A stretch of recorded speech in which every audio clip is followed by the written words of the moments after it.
E aí, destravante, você tem se preparado ou já pensou em se preparar para o aumento das demandas?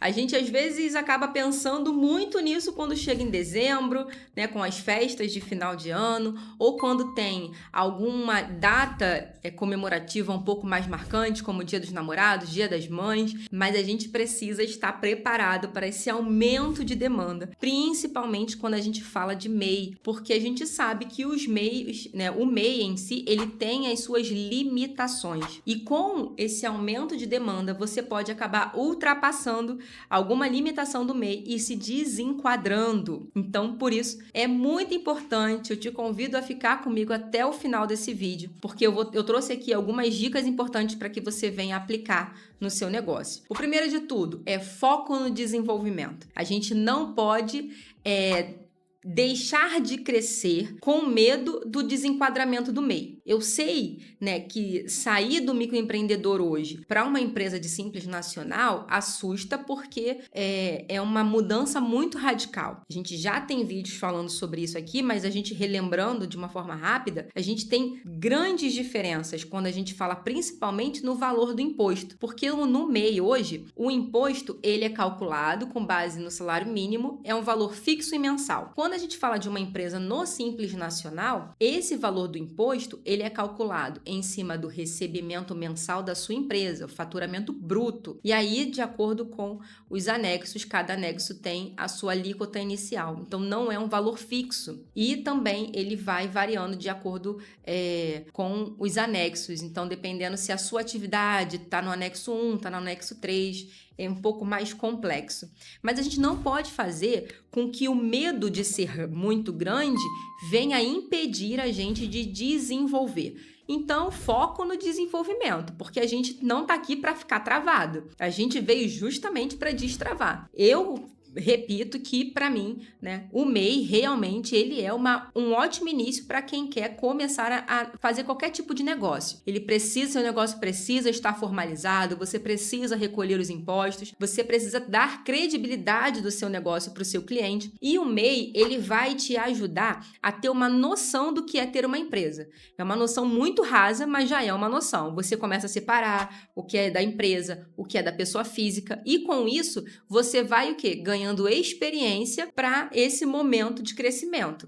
Mas a gente não pode se limitar. Embora o MEI tenha as suas limitações, a gente não pode limitar o nosso crescimento. Quando a gente fala em crescimento, a gente também fala em acompanhamento. Porque o MEI, que é destravante, ele acompanha o seu faturamento e ele sabe se ele vai estar num momento, né, de futuro próximo a estourar esse limite e já programa o seu desenquadramento de uma forma inteligente. Por isso a gente não precisa ter medo, né, do novo, do desenvolvimento e focar em crescimento. E para isso, gente, o controle do orçamento, principalmente nesses períodos de alta demanda, é importante demais. A gente fala aqui muito sobre organização financeira e sempre que eu falo de organização financeira eu lembro da Evelyn Tasca, não tem como, gente. Ela é minha sócia na Getasca, é uma pessoa incrível e que é educadora financeira e ela explica as coisas de uma maneira muito simples. Então eu te convido a seguir a Evelyn se você ainda não segue, se você ainda não conhece, porque de fato ela explica as coisas de uma maneira muito didática e que, né, não tem sombra de bicho-papão. Você consegue entender e planejar de uma maneira muito simples. Mas o planejamento financeiro, gente, ele é primordial para quem quer desenvolver. Até mesmo para que você tenha, né, ali uma alta demanda e que você consiga controlar os números de uma maneira em que talvez você nem desenquadre. Porque você teve... a gente sabe que isso vai mudando de acordo com as atividades, né? Mas tem atividade que, por exemplo, no mês de agosto é muito forte e nos primeiros 6 meses é muito fraco. Então, você consegue ter um equilíbrio que talvez não desenquadre. Por isso, o acompanhamento e a organização financeira são primordiais. E é claro que eu não poderia deixar de citar capacitação. Porque tudo isso que a gente fala, a gente só consegue colocar em prática quando a gente vai, né, buscando conhecimento, se capacitando profissionalmente cada vez. Além das nossas habilidades técnicas de fazer ali o que você faz bem do seu produto, do seu serviço, também ali as habilidades emocionais. Então, Capacitação profissional, gente, para sempre, sabe? Buscar esse conhecimento para quando você chegar nessas altas demandas de venda, você saber, né, como agir, como entregar, porque eu já vi muito acontecer, e provavelmente algumas pessoas também, de quando um produto está muito em alta, a qualidade cai, o relacionamento cai, né? A entrega cai. E a gente não pode fazer isso. Eles têm que estar sempre em constante evolução.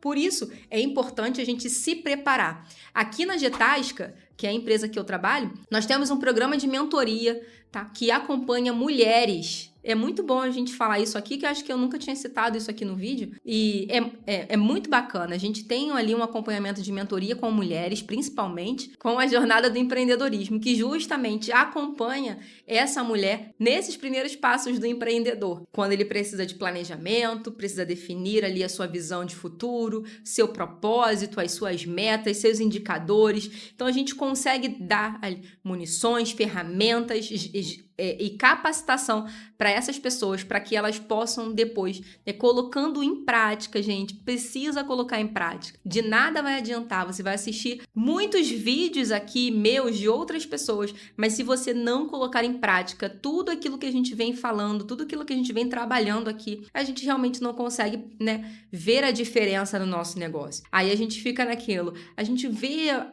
o fulaninho falar sobre isso, mas isso não funciona. Você tem praticado? Você tem colocado em prática todas essas dicas que a gente traz aqui semanalmente? Então, se você é novo aqui, tem uma gama de informação, técnicas, né, emocionais, mentais, para que você consiga aplicar isso no seu negócio. Então, quando eu falo de técnicas, é de como abrir o seu MEI, de como emitir um DAS, de como emitir a declaração. Tem esses vídeos aqui explicando na prática, como também tem vídeos te incentivando, fazendo você refletir, porque a gente precisa ter esse equilíbrio, tá? Então, é importante você pensar assim, não apenas na alta demanda do Natal, lá no final do ano, nas festas, que já está na reta final e se você extrapolar o limite ali, não tem muito o que fazer. Agora, quando você vem com todo o planejamento, fica mais fácil. Por isso que é importante agora, aqui em agosto, em fevereiro, em outubro, a gente tratar desse assunto das altas demandas.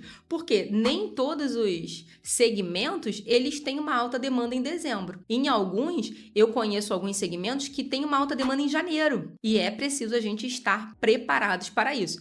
E não se assustar com o sucesso, porque o sucesso vem e em algum momento você pode precisar desenquadrar do MEI para um Simples Nacional e você vai fazer isso de uma forma mais segura. Tem vídeo falando sobre isso aqui também, mas se por acaso você tem alguma dúvida e não encontrou aqui na nossa playlist, você pode deixar nos comentários que eu vou ter o maior prazer em te responder. Até semana que vem.